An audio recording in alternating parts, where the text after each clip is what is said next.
ngayon, what's out mga katumbe?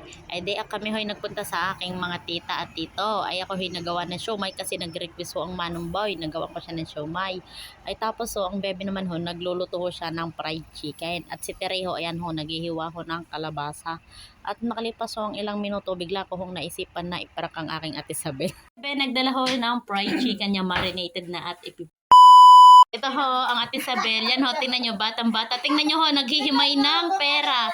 Dito ho sa Paris, natatanggap pa ho dito ang mga cents. Yan ho, ang maganda. Sana all. And I hope that sa Philippines ay gayon din. So, kaya nga. So, gayon niya. Kaya nga ho. Pabili natin ho ng kamatis.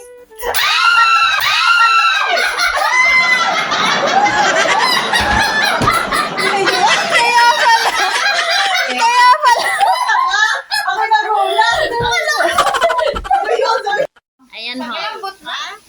Baka maitik mo. Mainit niya.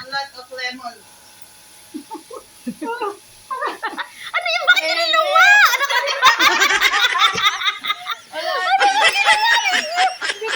Yan, Diyos mo yung mga son.